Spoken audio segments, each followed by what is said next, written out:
अगर यार साथ हो तो तन्हाई नहीं होती। अगर यार साथ हो तो तन्हाई नहीं होती। सच्चे प्यार में कभी बेवफाई नहीं होती। सच्चे प्यार में कभी बेवफाई नहीं होती। लेकिन अगर एक बार प्यार हो जाए तो मित्रों, कितनी भी कोचिंग कर लो, पढ़ाई नहीं होती।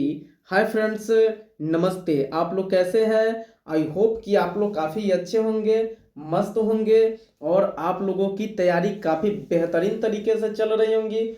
मित्रों, आज मैं आप लोगों के बीच लेकर आया हूँ हिंदी व्याकरण। और हिंदी व्याकरण के अंतर्गत आज लेकर आया हूँ अनेक शब्दों के लिए एक शब्द। मित्रों, यह एक ऐसा टॉपिक है जो किसी भी एग्जाम में इससे प्रश्न देखने को मिलते हैं। मित्रों, बोर्ड एग्जाम में तो इसे प्रश्न देखने को मिलते ही हैं, अपितु ये कोई कॉम्पिटिटिव एग्जाम हो और उस एग्जाम में हिंदी पूछी जाती है, वहाँ भी इससे प्रश्न देखने को मिलते हैं। इसलिए ये जो क्लास है आप लोगों के लिए काफ़ी महत्वपूर्ण हो जाता है। और स्पेशली यह क्लास 10th और 12th के बच्चों के लिए काफ़ी महत्वपूर्ण है। तो आप लोग इसे गहराई से देखें और समझने का प्रयास करें। मित्रों, इस क्लास के अंतर्गत मैं काफ़ी बेहतरीन जानकारी को लेकर आया हूँ और इसमें हम एक एक ऑप्शन पे काफ़ी गहराई से बात करने वाले हैं। मित्रों, हम आशा करते हैं कि आप लोगों को नई नई शब्द, नए नए जानकारी सुनने और देखने को मिलेगा जो शायद आप कभी न सुने हैं न देखे हैं। तो चलिए शुरू करते हैं आज का प्रश्न नंबर 1 जो आपके स्क्रीन पे दिख रहे हैं। जिस कन्या का विवाह होने वाला हो, यानी जिस कन्या का विवाह होने वाला हो उसे हम क्या कहते हैं? देखिए, जिस कन्या का विवाह होने वाला हो, ये कई शब्दों का मेल है, कई शब्दों का संगम है, लेकिन हमें एक शब्द में इसका आंसर देना है। तो ऑप्शन नंबर क सौभाग्यवती, ऑप्शन नंबर ख आयुष्मती, ऑप्शन नंबर ग सुहागी और ऑप्शन नंबर घ ललमिनिया। मित्रों, चलिए थोड़ी सी हम चर्चा करते हैं ऑप्शन नंबर क पे। तो देखिए, ऑप्शन नंबर क क्या है? सौभाग्यवती। और सौभाग्यवती का अर्थ होता है जिसका पति जीवित हो, यानी वह औरत जिसका पति जीवित है उसे हम क्या कहते हैं? सौभाग्यवती कहते हैं। मित्रों, इसी सौभाग्यवती को हम सधवा कहते हैं और सधवा का भी अर्थ होता है कि जिस स्त्री का पति जीवित हो। फिर मित्रों, हम इसी सौभाग्यवती को सुहागिन कहते हैं और सुहागिन का भी अर्थ होता है जिसका सुहाग जीवित है, यानी सुहाग का अर्थ होता है पति, यानी जिसका पति जीवित है। फिर हम इसी सौभाग्यवती को क्या कहते हैं? अच्छे भाग वाली स्त्री, यानी जिस स्त्री का भाग अच्छा हो उसे हम सौभाग्यवती कहते हैं। मित्रों, ये जो सौभाग्यवती जो है ये हमें अपने समाज में, अपने आस पड़ोस में इसे हम लोग आशीर्वाद के रूप में भी सुनते हैं। जैसे सपोज कीजिए कि कोई स्त्री छोटी है और किसी बड़ बुजुर्ग को वह जब प्रणाम करती है तो बड़ बुजुर्ग उसे आशीर्वाद देता है, सौभाग्यवती रहो, सुहागन रहो या सुहागिन रहो या जैसे ही वह, वे जो पुरुष है या वह जो स्त्री है आशीर्वाद के रूप में बोलते हैं कि सौभाग्यवती रहो, तो ये जो सौभाग्यवती जो शब्द है और सौभाग्यवती जो ये आशीर्वाद है, यानी दिल को राहत देने वाली ये शब्द है। हम देखते हैं ऑप्शन नंबर ख। और ऑप्शन नंबर ख में क्या है?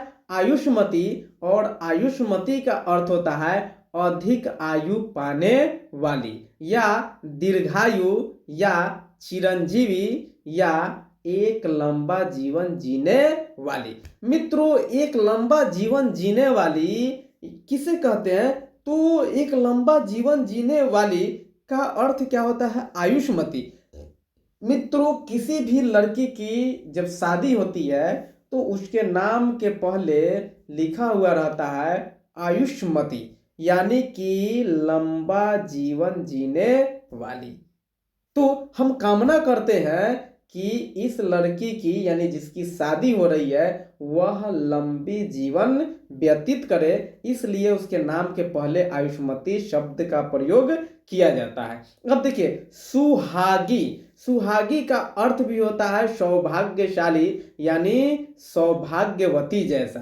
फिर अब देखते हैं ललमिनिया। मित्रों, ललमिनिया जो है यह क्या है?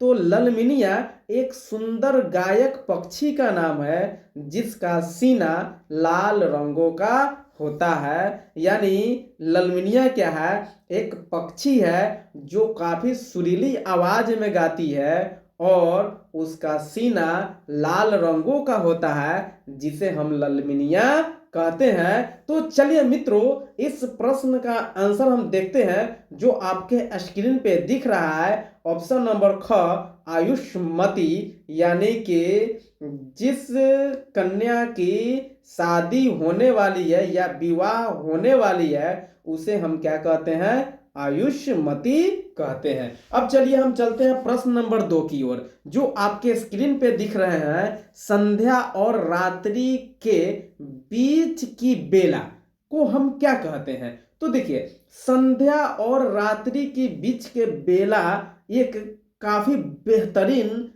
अनेक शब्दों के लिए एक शब्द से एक है। अब चलिए ऑप्शन थोड़ा सा हम देख लेते हैं। संध्या, शाम, अपराह्न, गोधूली। मित्रों देखिए, संध्या, ऑप्शन नंबर क जो संध्या दिख रहा है उसका अर्थ होता है दिन और रात को जोड़ने वाला शब्द। यानी संध्या किसे कहते हैं? तो संध्या दिन और रात को जोड़ने वाला एक शब्द है। देखिए, जब दिन ढलता है और जब रात्रि का प्रारंभ होता है तो इन दोनों के बीच की जो दूरी होती है, इन दोनों के बीच की जो बंधन होती है, जो दोनों को जोड़ने वाले जो काल होते हैं, उसी काल को हम संध्या कहते हैं। फिर देखिए दूसरा नंबर, ऑप्शन नंबर ख क्या है? शाम। और शाम किसे कहते हैं? शाम कहते हैं सूर्यास्त के समय को। जब सूर्य अस्त होता है उसी समय को हम शाम कहते हैं। फिर देखिए अपराह्न। मित्रों, अपराह्न का अर्थ होता है दोपहर के बाद के समय, यानी कि तीसरे पहर को हम क्या कहते हैं? अपराह्न कहते हैं। घ की तरफ चलते हैं, गोधूली।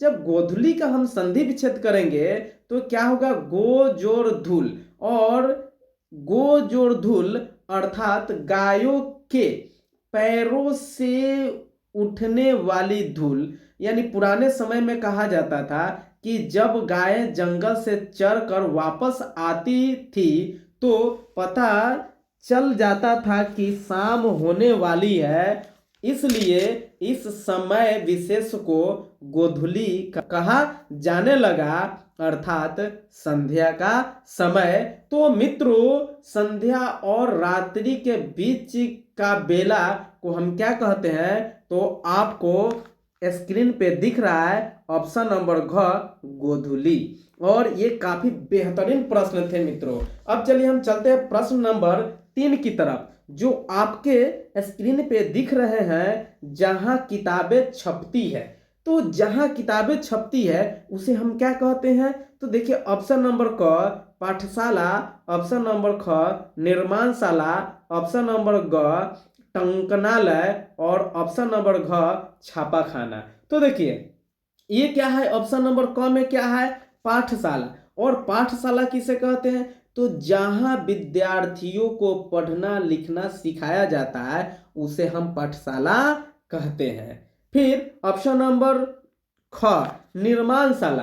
तो मित्रों, निर्माणशाला क्या है? तो वह स्थान जहां मशीनों से बड़े पैमाने पर वस्तुओं का उत्पादन किया जाता है उसे हम निर्माणशाला कहते हैं। निर्माणशाला किसे कहते हैं? यानी कि वह स्थान जहां मशीनों से बड़े पैमाने पर वस्तुओं का उत्पादन किया जाता है उसे हम निर्माणशाला कहते हैं। अब क्या है? टंकनालय। देखिए, टंकनालय का जब हम संधि विच्छेद करेंगे तो टंकन जोड़ आलय बनेगा, और टंकन का अर्थ होता है लिखना और आलय का अर्थ होता है घर, यानी वह घर जहां कुछ लिखी जाती है उसे हम क्या कहते हैं?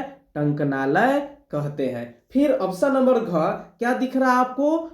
छापा खाना। और छापा खाना का अर्थ क्या है? कि जहां पुस्तकें छापी जाती है उसे हम क्या कहते हैं? छापा खाना कहते हैं। तो आपका प्रश्न क्या है? जहां किताबें छपती हो उसे हम क्या कहते हैं? तो इसका आंसर आपके स्क्रीन पे दिख रहा है। आंसर नंबर घ, छापा खाना। यानी छापा खाना क्या है? छापा खाना एक ऐसा जगह, एक ऐसा स्थान जहां पुस्तकें या किताबें छापी जाती है उसे हम छापा खाना कहते हैं। अब हम चलते हैं प्रश्न नंबर 4 की तरफ, जो आपके स्क्रीन पे दिख रहे हैं। जो पीने योग्य हो, यानी जो पीने योग्य हो उसे हम एक शब्दों में क्या कहेंगे? यानी जो पीने योग्य हो, ये तो क्या हुए? ये कई कई शब्दों के मेल से बने हुए हैं, तो ये अनेक शब्द हो गए। और इसका एक शब्द क्या होंगे? तो ऑप्शन देखते हैं। पियाऊ, पेय, पेय, और फिर क्या है? घ में कोई नहीं। तो मित्रों देखिए, यहाँ ये जो ऑप्शन है ये थोड़ा सा उबाऊ ऑप्शन है, यानी आपको फंसाने वाले ऑप्शन है। देखिए क्या है? पियाऊ। तो पियाऊ जो होता है ये कोई शब्द नहीं है। फिर ख में क्या कर? पे अ। देखिए यहाँ अ है, इस पे ध्यान देना है मित्रों। पे अ, और पेय भी कोई शब्द नहीं होता है। और ग में क्या है? पे और य, यर लवा वाला य। तो इस पेय का अर्थ होता है पीने योग्य। और घ में क्या है? कोई नहीं। तो मित्रों प्रश्न क्या पूछा जा रहा है? जो पीने योग्य हो के लिए एक शब्द क्या होता है? तो जो पीने योग्य हो इसके लिए एक शब्द क्या होगा? जो आपके स्क्रीन पर दिख रहा है ऑप्शन नंबर ग, पेय। पेय माने होता है जो पीने योग्य हो। अब चलते हैं हम प्रश्न नंबर नेक्स्ट, यानी 5 की तरफ। और प्रश्न नंबर 5 क्या है जो आपके स्क्रीन पे दिख रहे हैं? पुत्र का पुत्र के लिए एक शब्द क्या होगा? पुत्र का पुत्र यानी बेटा का बेटा के लिए एक शब्द क्या होगा? आपके बीच ऑप्शन है पुत्र, पात्र, पौत्र, पात्रा। देखिए ऑप्शन नंबर क में क्या है? पौत्र। ऑप्शन नंबर ख में क्या है? पात्र। ऑप्शन नंबर ग में क्या है? पौत्र। और ऑप्शन नंबर घ में क्या है? पात्रा। तो चलिए थोड़ी सी हम चर्चा करते हैं ऑप्शन पे। देखिए पुत्र, पुत्र कोई शब्द नहीं होता है। फिर ऑप्शन नंबर ख देखिए क्या है? पात्र। और मित्रों पात्र क्या है? वह आधान जिसमें कुछ रखा या खाया या पिया जाता है उसे हम पात्र कहते हैं। अब देखिए एक नया शब्द आपके सामने उभर कर आया, आधान। यानी वह आधान जिसमें कुछ रखा या खाया या पिया जाता है उसे हम क्या कहते हैं? पात्र कहते हैं। तो पात्र, और यहाँ नया शब्द क्या है? आधान। तो आधान का अर्थ क्या होता है? तो साथियों आधान का अर्थ होता है वस्तु, यानी वह वस्तु जिसमें खाने या पीने के लिए कुछ रखा जाता है उसे हम पात्र कहते हैं। और फिर देखिए ऑप्शन नंबर ग, पौत्र। पौत्र का अर्थ होता है पुत्र का पुत्र, यानी पुत्र का पुत्र या बेटा का बेटा उसे हम क्या कहते हैं? पौत्र कहते हैं। तो फिर चलते हैं पात्रा। और देखिए पात्रा क्या है? तो पत्र का एक रूप है। पात्रा क्या है? पत्र का एक रूप है। फिर अब क्या होगा? अब इसका आंसर क्या होगा? पुत्र का पुत्र, जो आपके स्क्रीन पे दिख रहे हैं ऑप्शन नंबर ग, यानी पौत्र। यानी पौत्र क्या हुआ? पुत्र का पुत्र हुआ।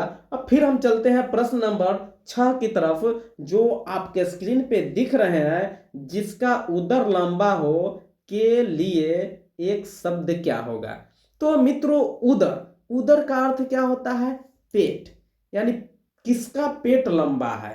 तो चलिए हम ऑप्शन पे चर्चा कर लेते हैं। ऑप्शन नंबर क उदर लंबा, ऑप्शन नंबर ख लंबोदर, ऑप्शन नंबर ग लंबा उदर और ऑप्शन नंबर घ कोई नहीं। तो चलिए ऑप्शन नंबर क देखते हैं, उदर लंबा। मित्रों उदर लंबा, उदर मीन्स पेट, लंबा माने लंबा, यानी कि उदर लंबा। तो उदर लंबा जो है ये सटीक शब्द नहीं है, ऐसा आप शायद कभी नहीं देखे होंगे।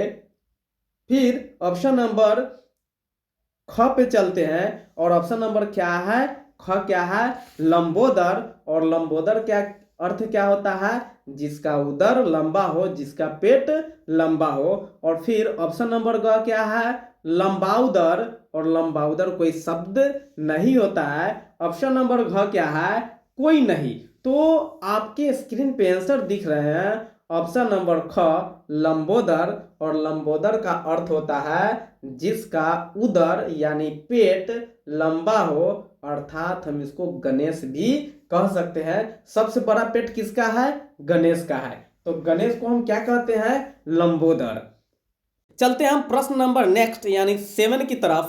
प्रश्न नंबर 7 क्या है, देखिए प्रश्न नंबर 7 क्या है, वह स्थान जहां मुर्दे जलाए जाते हैं के लिए एक शब्द क्या होता है। यानी वह स्थान जहां मुर्दे जलाए जाते हैं के लिए एक शब्द क्या होता है। तो चलिए देखते हैं। ऑप्शन नंबर क कब्रिस्तान, ऑप्शन नंबर ख मुर्दा घर, ऑप्शन नंबर ग अशमशान और ऑप्शन नंबर घ शमशान। तो चलिए हम थोड़ा चर्चा करते हैं ऑप्शन नंबर क। देखिए कब्रिस्तान, और कब्रिस्तान का अर्थ क्या होता है कि वहाँ मुर्दे जलाए नहीं जाते हैं, वहाँ मुर्दे गाड़े जाते हैं। कब्रिस्तान में क्या होता है, मुर्दे को गाड़ा जाता है, जलाया नहीं जाता है, इसलिए वह स्थान जहाँ मुर्दे जलाए जाते हैं, इसका यह आंसर नहीं होगा, मुर्दा घर। तो मुर्दा घर क्या है कि वह घर जिसमें मुर्दे रखे जाते हैं उसे हम मुर्दा घर कहते हैं, ये नहीं कि उसे हम वह स्थान जहां मुर्दे जलाए जाते हैं ये नहीं कहते हैं। और ऑप्शन नंबर ग, ऑप्शन नंबर ग क्या है, अशमशान। अशमशान का अर्थ क्या है, अ मीन्स नहीं, शमशान मीन्स जहां मुर्दे जलाए जाते हैं, यानी जहां मुर्दे जलाए जाते हैं यह स्थान नहीं है, तो ये तो बिल्कुल नहीं होगा। तो आपके स्क्रीन पे आंसर दिख रहा है, आंसर नंबर घ शमशान। और शमशान क्या है, वह स्थान जहां मुर्दे जलाए जाते हैं उसे हम शमशान कहते हैं। तो मित्रों शमशान वह स्थान है जहां मुर्दे जलाए जाते हैं। तो वह स्थान जहां मुर्दे जलाए जाते हैं, इसका सटीक और शुद्ध आंसर क्या होगा, शमशान, जो आपके स्क्रीन पे दिख रहे हैं। अब चलिए चलते हैं नेक्स्ट प्रश्न की ओर। और नेक्स्ट प्रश्न आपके स्क्रीन पे दिख रहे हैं, जिसके हृदय में दया न हो। काफी बेहतरीन ये प्रश्न है मित्रों, जिसके हृदय में दया न हो उसे हम क्या कहते हैं। तो चलिए ऑप्शन नंबर क क्या है, निध। और ऑप्शन नंबर क्या है, ऑप्शन नंबर ख है अध। और ऑप्शन नंबर ग है निर्दयी। और ऑप्शन नंबर घ है निर्भय। तो देखिए निध और निध का कोई अर्थ नहीं होता है। अध, अध का अर्थ होता है आधा। और फिर क्या है, निर्दयी, निर्दयी का अर्थ होता है कि जिसके हृदय में दया न हो। और ऑप्शन नंबर घ क्या है, निर्भय, यानी जिसको भय नहीं लगता हो, जिसको डर नहीं लगता हो। तो इसका आंसर क्या होगा, जिसके हृदय में दया न हो। तो आपके स्क्रीन पे आंसर दिख रहे हैं, ऑप्शन नंबर ग निर्दयी, यानी कि निह जोड़ दई, यानी कि निर्दयी। और निर्दयी का अर्थ होता है जिसके हृदय में दया न हो उसे हम क्या कहते हैं, निर्दयी कहते हैं। अब चलिए हम चलते हैं नेक्स्ट प्रश्न की ओर, जो आपके स्क्रीन पे दिख रहे हैं। प्रश्न नंबर 9, जिसका जन्म पीछे हुआ हो के लिए एक शब्द क्या होगा, यानी जिसका जन्म पीछे हुआ हो इसके लिए एक शब्द क्या होगा। और आपके बीच ऑप्शन के रूप में दिख रहा है ऑप्शन नंबर क अनुजा, ऑप्शन नंबर ख अनुज, ऑप्शन नंबर ग अनज और ऑप्शन नंबर घ कोई नहीं। तो चलिए देखते हैं जिसका जन्म पीछे हुआ हो के लिए एक शब्द क्या है, तो अनुजा। मित्रों अनुजा का अर्थ होता है छोटी बहन। क्या? अनुजा का अर्थ होता है छोटी बहन। और क्या है अनुज, अनुज का अर्थ होता है छोटा भाई। और अनज, अनज का कोई अर्थ नहीं होता है। और फिर क्या है कोई नहीं। तो यहां देखिए अब प्रश्न क्या है, जिसका जन्म पीछे हुआ हो के लिए एक शब्द क्या है। तो देखिए आपके स्क्रीन पे आंसर दिख रहे हैं। आंसर नंबर ख अनुज। और अनुज का अर्थ होता है जिसका जन्म पीछे हुआ हो उसे हम कहते हैं अनुज। इसे हम छोटा भाई भी कह सकते हैं। तो मित्रों चलते हैं नेक्स्ट प्रश्न की ओर और आखिरी प्रश्न की ओर जो आपके स्क्रीन पे दिख रहे हैं। पढ़ने योग्य के लिए एक शब्द लिखे। किसके लिए? पढ़ने योग्य के लिए एक शब्द लिखे। जो आपके स्क्रीन पर ऑप्शन दिख रहे हैं ऑप्शन नंबर क पठनीय, ऑप्शन नंबर ख पाठ्य, ऑप्शन नंबर ग पाठ और ऑप्शन नंबर घ इनमें से कोई नहीं। तो देखिए पढ़ ये क्या है पढ़ने योग्य, तो इनमें से कोई नहीं, इसको तो पहले हटा दीजिए आप। फिर क्या है ये ऑप्शन नंबर ग पाठ। और पाठ क्या होता है लेसन, जिसे हम क्या कहते हैं पाठ कहते हैं। और पाठ जो है यह पढ़ने योग्य का अनेक शब्दों के लिए एक शब्द नहीं है। फिर देखिए पाठ्य एक हमारी पाठ्य पुस्तक होती है। तो पाठ्य भी क्या है पढ़ने योग्य के लिए का आंसर नहीं है। तो बचा क्या पठनीय। और पठनीय का अर्थ होता है जो पढ़ने योग्य हो या पढ़ने योग्य को हम पठनीय कहते हैं। तो मित्रों आपके स्क्रीन पर आंसर दिख रहा है पठनीय, यानी पढ़ने योग्य को हम क्या कहते हैं पठनीय कहते हैं। तो मित्रों आज का ये काफी बेहतरीन क्लास थे जो आप लोगों के लिए काफी महत्वपूर्ण है। मित्रों आपसे एक गुजारिश है, एक रिक्वेस्ट है कि यदि आपको यह क्लास अच्छा लगा हो तो आप अपने दोस्तों में, अपने रिश्तेदारों में, अपने चाहने वालों में शेयर करें। और अगर आप मेरे चैनल पे नए हैं तो कृपया इसको सब्सक्राइब करें। मित्रों मिलते हैं अगले वीडियो में, तब तक के लिए लेते हैं आपसे विदा। थैंक यू, धन्यवाद, जय हिंद।